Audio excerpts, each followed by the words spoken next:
Hi, I'm Owen from Rask Australia. Thanks for tuning in to the Rask Network. Before we get into today's show, there are a few things we have to go over.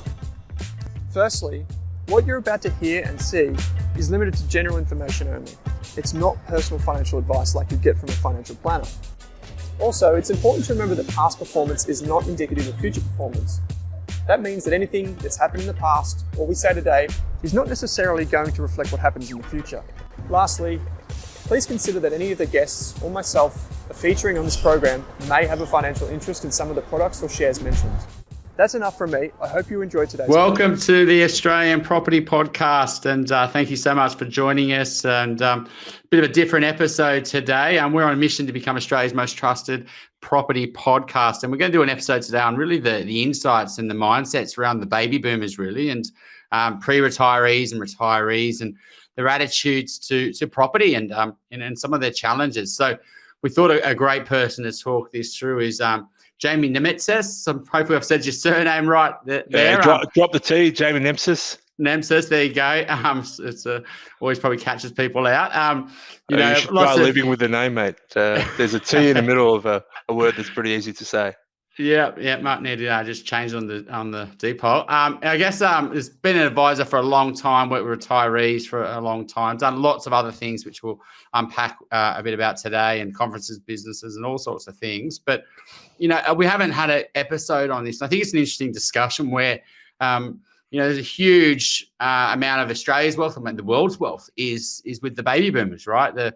I think the youngest baby boomer is getting close to 60 now. The oldest one's probably getting close to 80, right? So, correct. It's where, a lot of the wealth is sitting. And I think it has a huge impact on the residential property market and the other markets as well. So before we get stuck into it, Jamie, maybe just give me an understanding of sort of who you work with and, some of your experiences and how long you've been working with this type of clientele. Yeah, absolutely. The business I joined in 1999. The business was originally founded in 1971 by Austin Donnelly. Austin Donnelly was really a critic of the financial planning industry. He was an educator. He wrote 50 books in total, wrote for all the major papers. But we're talking about 50 years ago. He had dealer's license number 1 in Queensland, and essentially kind of founded the concept that advice can be independent and without conflict. So I joined AMP in 96, learned how to sell for 3 years, and then thought there was a better way, to build a profession, and sought out this firm. It was called Donnelly Money Management back then. So essentially our client base, and it took a while for us to really understand this, that rather than being a generalist, a GP, we would be a specialist, and we're a specialist in retirement. So we're not great in, some of the areas that property is phenomenal at helping people accumulate wealth. We don't necessarily do that. We're about de-accumulating wealth and helping clients through that last 30 years of their life, because retirement is quite long. So we don't do, we don't do mortgages per se. We don't really do insurances to any great degree, because there's most clients that come to us are 55 plus, and they've got a pool of capital and typically a weird and wonderful collection of assets, and we're trying to put a red thread through those assets. Yes, I think it's interesting. So you've got people who are thinking about, so 55, they might be thinking, I'm going to work another 5-10 years. And, hopefully they come to you when they've got 10 years, not 3 years to retirement. When I was an advisor, it used to frustrate me when someone was coming to me at the final hurdle and saying, what can I do to solve, I want the magic pill. But what's their attitudes around their home and debt and, going into retirement with debt and their investment properties? And, do they become, what's their attitudes around residential assets at this stage versus, because they're quite different to how someone thinks about property, even 10, 20 years before? Sure. So a perfect client would be a new client I saw this morning, and we're presenting a financial plan. They had 10 real estate assets, relatively geared, done incredibly well for them. They've accumulated a few $1 million, and now they're thinking about, well, what does retirement look like? And to start planning around how do you build a diversified liquid portfolio that produces, 5 or 6% yield without the risks, or without the ramifications of property taxes and maintenance, etc. So just clean yield for retirement. Then it does take some planning, right? 10 properties. They've all got gains on them. You need to sell them down. Their superannuation balance, because they were so aggressive in property, is quite low. So they've kind of got 5 years to try to work out how they, and the rules in terms of contributing money into superannuation are quite hard now. You really only put $110,000 extra. So what does that look like? So you sold down a few, sell down one every year, minimize the capital gains, still hold real estate inside and outside superannuation at retirement, but essentially they have a pool of assets which are diversified and reduces some of those risks. Of course, those risks have probably accumulated their wealth over that period, but once you've got the wealth, you need to hold it. So therefore, you've kind of de-risking their portfolio in a way.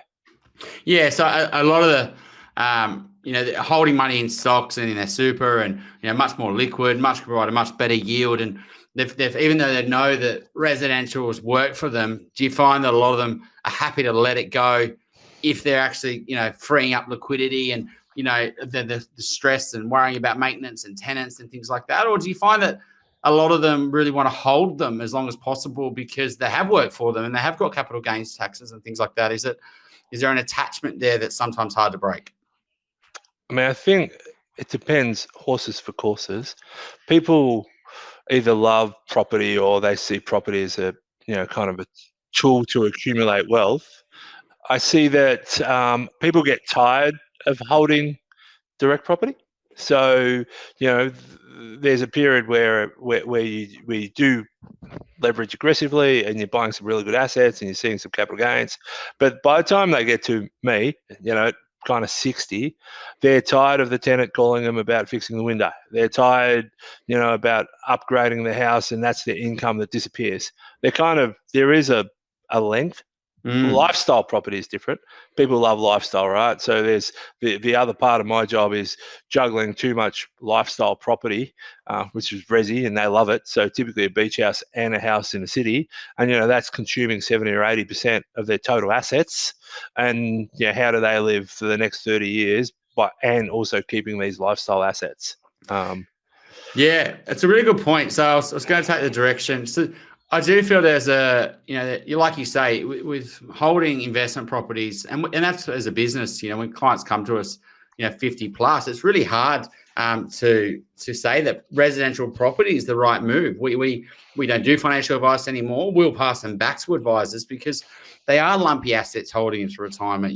That you can't really sell down half a property, and whereas you can sell down your shares when you need them. Maintenance issues, land tax can start to kill you, etc. So. But when it's their home, how do you think their attitudes around, the downsizing and whether they actually do it? A lot of people, their kids are around, got grandkids, and they don't want to leave their house because they've got their friends, and they can't find. So, what's your experience with people actually downsizing and people going to retirement and their desire to do so? It's probably split 50-50, right? So 50 will never leave their home, and nor will they, and they will adjust their income needs in their life because their home is them. It's a representation of them. And even if they see the house depleted, they will still stay there. The others see it as very strategic to move somewhere new property, new ideas, new friendships, new groups. A lot of times it's hard to extract value these days. I live in a suburb called Canterbury, and we live in a house 900 square meters. But if we were to downsize, the apartments and the townhouses aren't much cheaper than what we've got because they're so popular. There's so many people wanting to downside. So you nearly need to move suburbs, which becomes hard, right? So once you move suburbs, then it's totally new. Suburbs are changing too, right? So again, Canterbury probably didn't have many townhouses or many apartments in it 15 years ago, and now there is a lot. As suburbs change, as the age, people love buying property. Even the guys that retire and sell all their residential property, and we deal with relatively wealthy clients. There's always the love of property doesn't go away. So then they're trying to encourage their children into property in any possible way. So buy your first house or buy an investment unit. So they've done incredibly well out of real estate. And even though they've changed, the mix of their portfolio because of their age and their income needs, they are still encouraging their family to buy property. A lot, we see probably 2 out of every 3 of our clients help their children get into real estate in some way. So that could be well, we kind of try to protect our clients. So it's essentially a loan to buy into real estate. So the passion of real estate is still there. I just think maybe people get a bit tired of it, and they want to see some certainty in retirement, as you've only got a finite pool of capital, and you can't get any more. What's the income that's coming off that?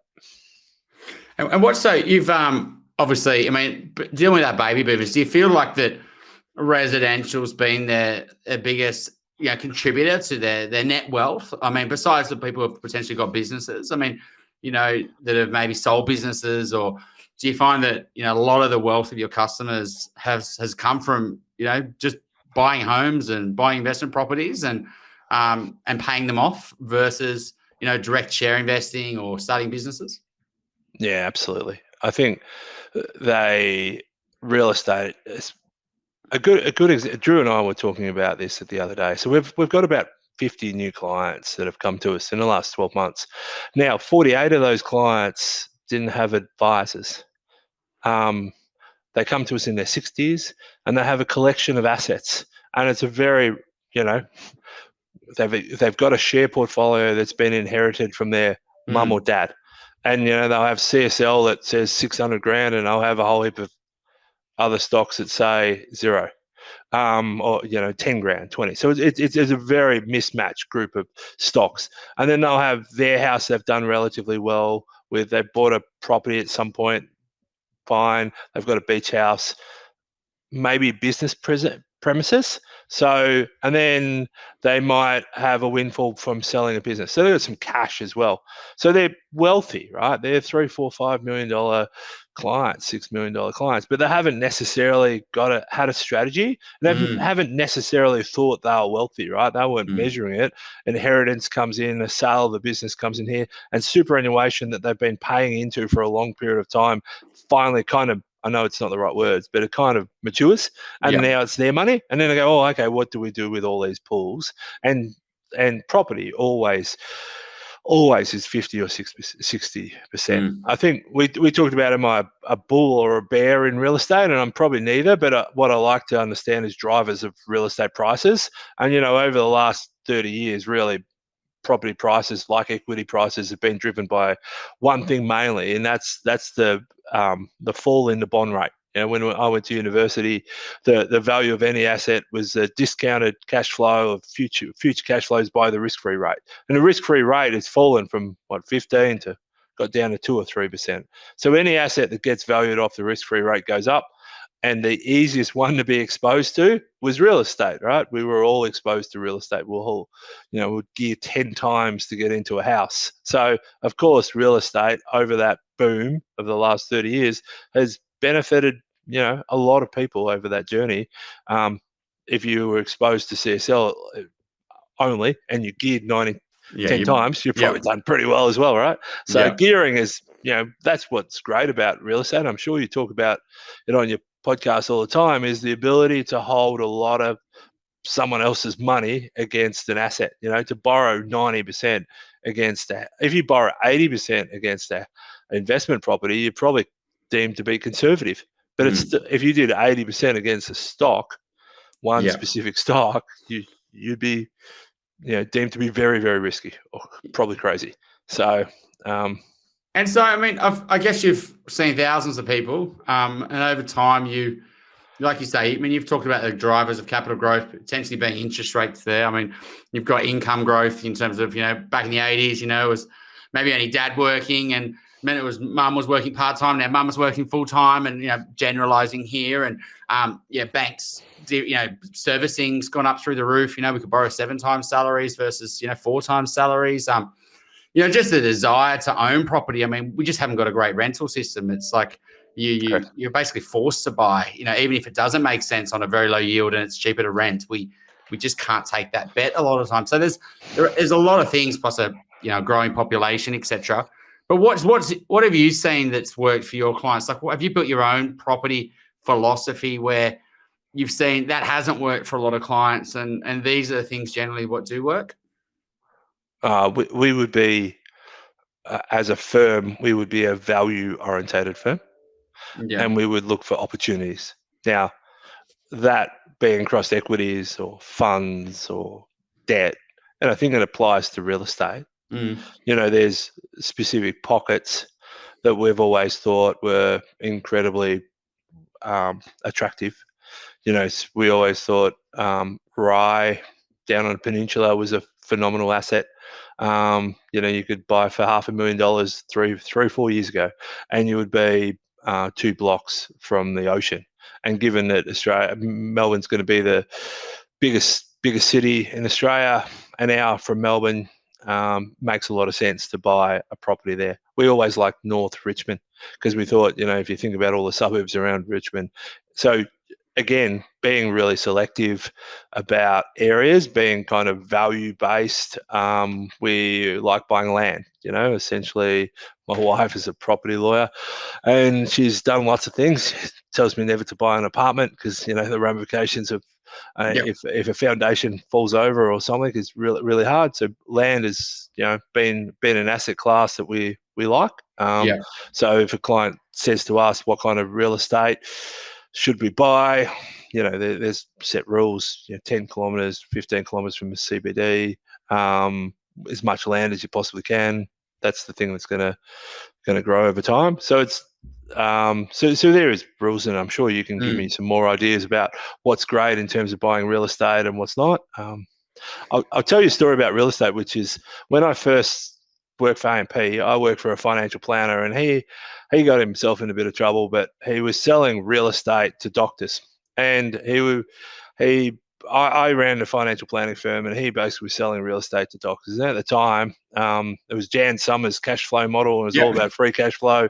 And he would make 8% commission, and I'm non-commission guy. I like fees being direct, right? But anyway, and he was always into me about buying this place on the way in Surrey Hills on the way home, and we had a blow up because he wanted to charge me 8% commission. It was a $350,000 townhouse. It was like, how's that justifiable? How's it justifiable to your client?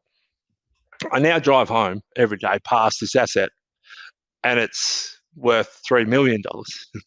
And you kind of think, well, who was right? Was he right, or was I right? So it's with a bit of time, you get to reflect on some of these assets and how they're valued, and go, well, markets do change, and they change a long way.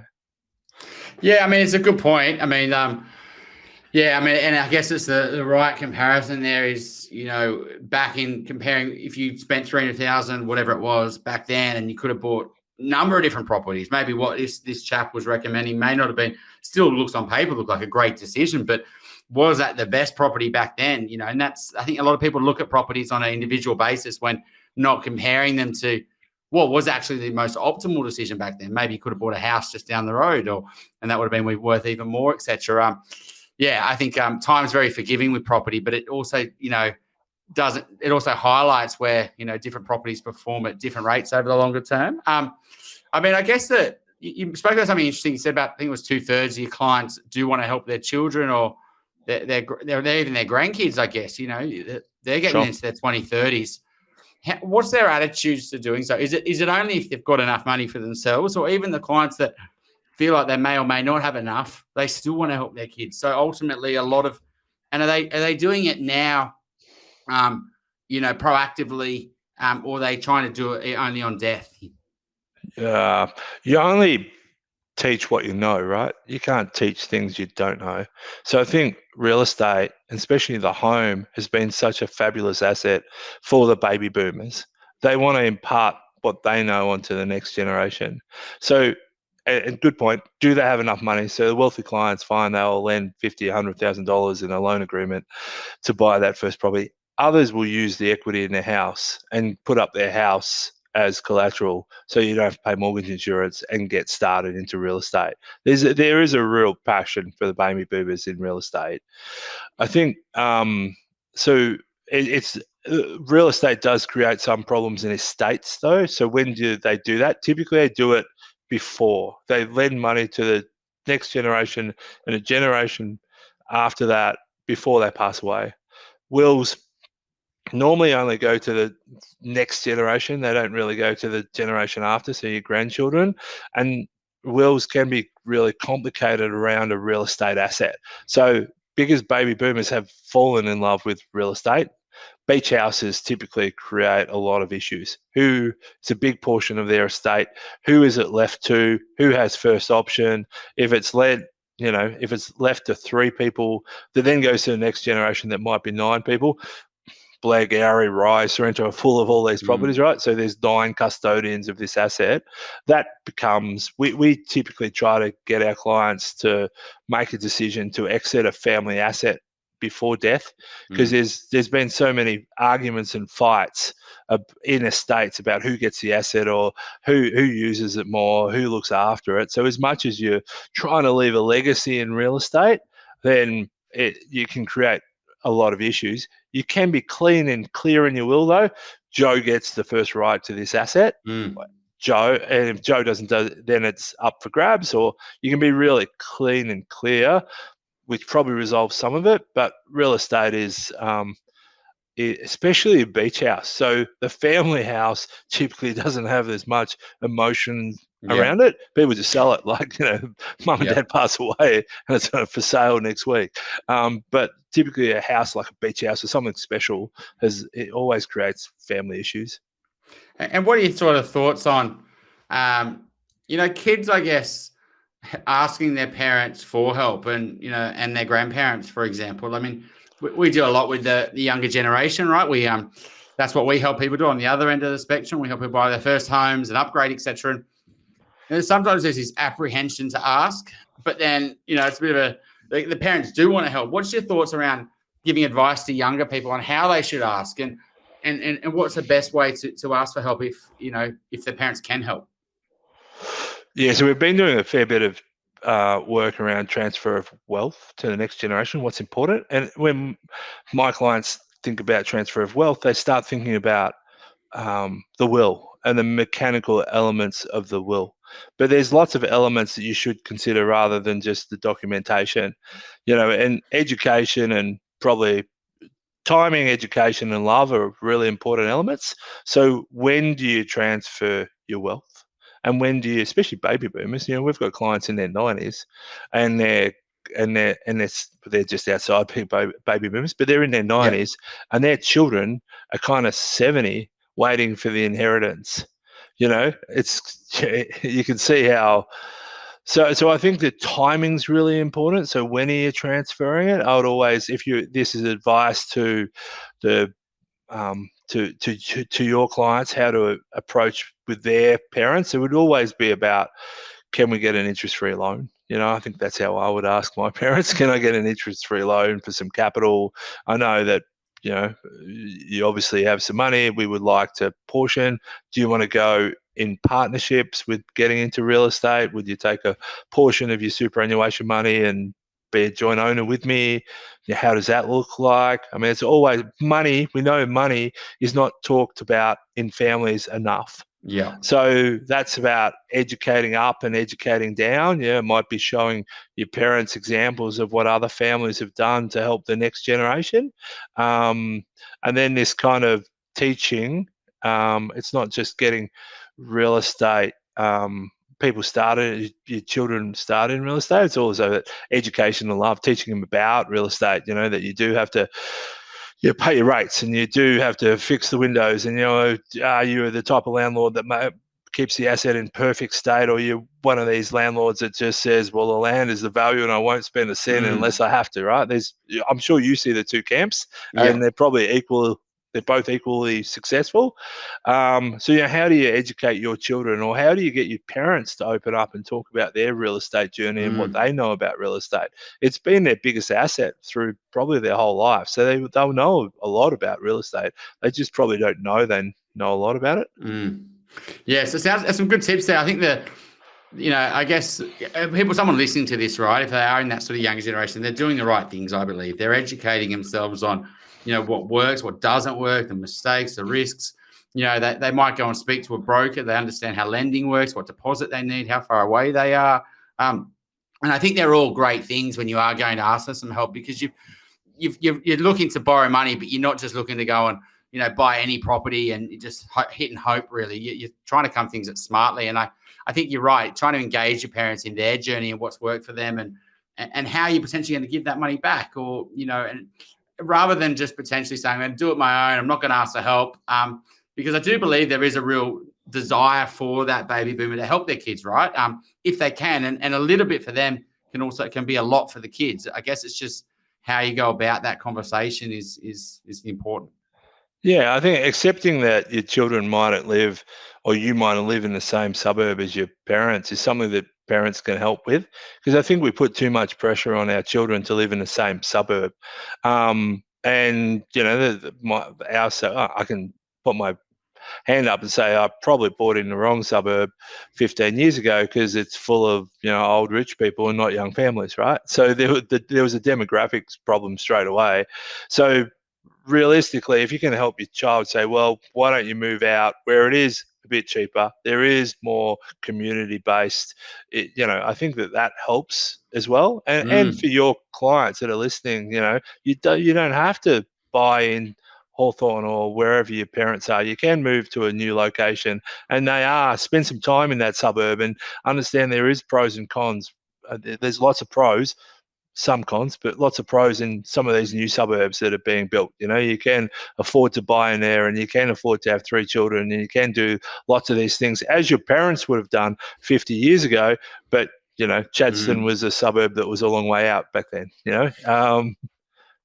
Yeah, I think you're right. I think the showing that you're willing to make compromises, and you don't just want the dream asset straight away, and showing that you are actually saving, and you've been saving for a good 6 months, and you've got a plan, and you've thought these things through rather than just asking for the money before or doing that work. I find that you're right. Guarantor loans is something to really consider. We're very hesitant on that option unless it really suits the parents' plans and brothers and sisters, and there's a real exit strategy there on how we're going to get out of this guarantor in a reasonable time frame. But I think it's a really valuable conversation, and it's gives some good tips there for the younger generation. I mean, on the super conversation, we get a lot of younger people come to us who have got a decent amount in super, and some people will be listening to this, and like you say, it is compounding a lot for people. They're putting in their 20, 25 grand a year, and a couple of people are working. They've been doing it for good 5, 10 years, 20 years. So,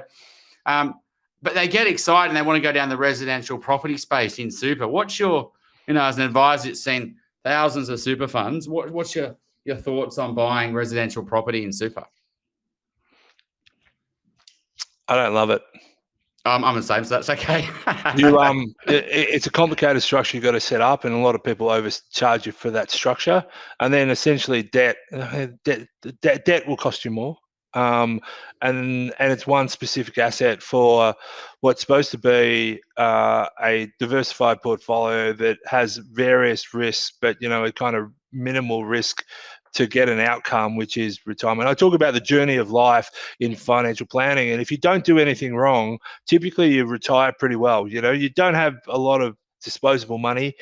You don't necessarily have big lump sums to invest, but if you save for your house, you buy the house at the right point, you get married, you educate your children, you contribute to your superannuation the way it is now, you pay off your mortgage, you get to 62, 63. If you haven't it and you've got some kind of little inheritance that comes in, maybe a little windfall, you're going to be pretty close to being right to retire, right? It's the mistakes that blows everyone up. And I've seen them, I've experienced them, I've done some of those, being overconfident on one area, over gearing into a complicated structure like superannuation that you mightn't be able to get extra capital into because of the structure.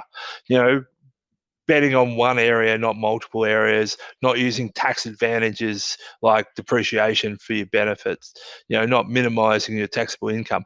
All those things are kind of mistakes, and mistakes are hard to come back from. You kind of set yourself 5, 10, 15 years. I've got mates at footy club, and they had a great property portfolio, but him and his wife become unemployed and they couldn't get a job for a while, and then it just went pear-shaped, and they ended up going declaring bankruptcy on a real estate portfolio which in 15 years on, it'd probably be have equity of $2 or $3 million, right? So they did all the right things, but they didn't really think about contingencies. They didn't have enough cash buffer. They made a mistake. And, they're kind of my age now struggling and go, well, I could retire in 15 years. What do I do?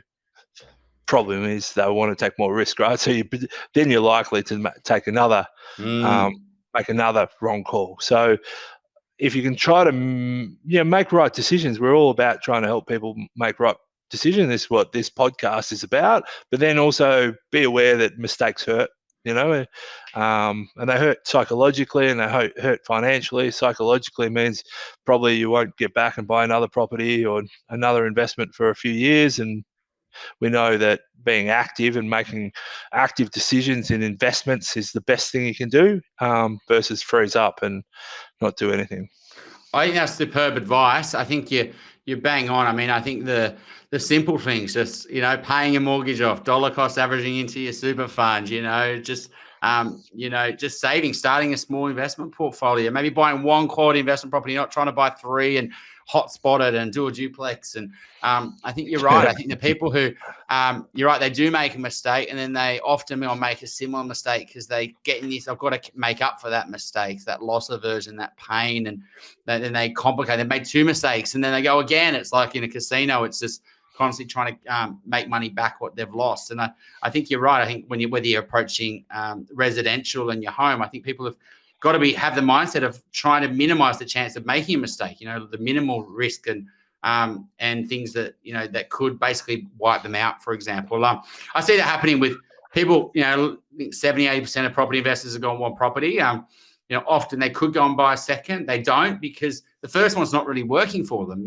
and a lot of them end up selling it, 3 to 5 years down the line. They didn't realize the place needed a lot of work, that it's, I didn't think it through. They just, not irrationally, but impulsively just went and bought an investment property because they went on holidays or something.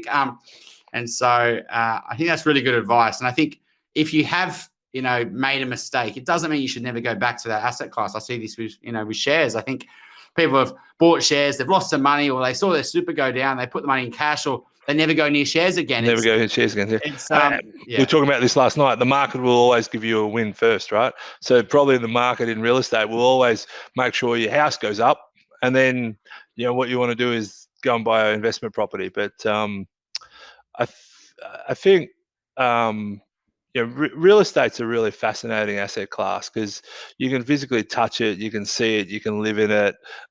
People in Australia love it. So there's always going to be a love for real estate in our core portfolios. Yeah.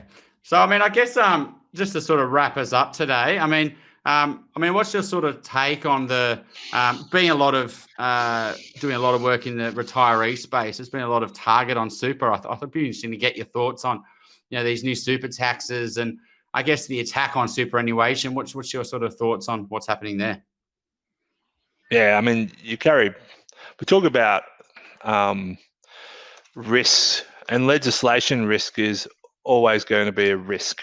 It's a risk for real estate investors, as so Victorian government's out of revenue. Yep. So they're going to potentially think about increasing land tax, I'm sure. Yeah. Superannuation is a $1.5 trillion pool of capital.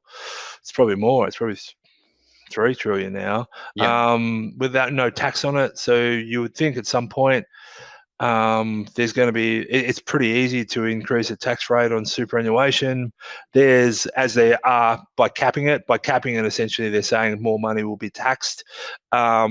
There's no death tax in Australia, where there's a death tax in every OECD country in the world. So I'm pretty sure it's coming at some point, right? Especially on real estate, as the baby boomers start transferring big lumpy assets. How do they collect their tax off that?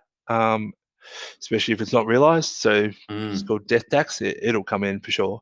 So I think, I don't know how much time we have, but the way generally I've been thinking recently is Donald Rumsfeld made that fantastic speech about known knowns and known unknowns and unknown unknowns, right? So known knowns, I think about, well, I put my money in a term deposit and I get 5% for a 5-year term deposit. I know if I buy real estate, it's kind of not a known unknown. I know it's been a really good asset. I don't really know the outcome, but I kind of know enough about it. Yeah. And then there's these unknown unknowns, and it's kind of like, will another GFC happen? Will there be an earthquake? Is there geopolitical pressure? Will the government start changing the rules? I kind of don't know. Maybe you can get it to be a known unknown in a way because you think the government's running out of money, but who knows, right? Still not sure how government gets their money. So I don't. All you can do is try to hedge those risks. So when you know that there's a kind of a known risk, you can hedge it. You can't really hedge an unknown. So something like legislation risk, we would say superannuation should be about 2/3 of your assets. You should have 1/3 and 2/3. So 1/3 in your own name and then 2/3 out. The way that this new legislation is going, anyone, if it's passed, still some debate if it'll get passed. But if it's passed, if you've got more than $3 million in your superannuation account, there's 80,000 of them, I think, in Australia, 80,000 accounts over $3 million. Then, the practical step is you withdraw it, then you've got to put it in an entity. Which entity do you put it in? If you've probably got between you, if you've got $1 million, you might split it between you and your wife. If you've got over $1 million, you're going to suggest a trust, a company, or kind of an insurance bond. So, essentially the government is trying to tax us more, and there's a million ways. They've got this fabulous thing called GST, which we kind of forget about, right? So the easiest way to get more money into the government is just increase the GST rate, which they haven't really done on us yet, but they will. So think about the risks, and I think this is how I approach all investment portfolios at the moment, is what do I know to be true? What do I know to be I don't know, which is okay. You don't know real estate's going up or down, but that's okay as long as you don't know it. And then what are the things that I can't control and I can't put into my portfolio? So, does that answer the question? No, I think you've actually nailed it, to be honest. I think it's really, and it is relevant to resi real estate, because you're absolutely right. I mean, you've got $10 trillion, let's say, circa in resi real estate. A lot of it's growing tax-free. A lot of it's you'd have millions of dollars in your home and still get the pension. And there's a lot of little amazing tax advantages with resident. Low land tax is a big one as well, right? No land tax in your home. You're right, no inheritance tax. And so your governments around the world, the Australian government in a lot of debt, with a lot of aging population and things like that, and raising taxes is always going to be something they're going to look at, especially of people who have got wealth. So, legislation changes and how that could affect your properties is something to really think through. Maybe it's an unknown, you don't know, but at least you've thought about it and how that could affect things before you just assume that legislation will change to stay the same forever. So, Jamie, thanks so much for coming on. I do think that retiree, pre-retiree, the intergenerational wealth transfer is something that's going to start popping up more and more. And I do think there's a conversation between the generations needs to happen a lot more, because, there is that change happening. Yeah, love your podcast. You're doing a great job, mate. So thanks for having me on. Thanks so much. Thanks, Jamie. Cheers. Cheers, buddy.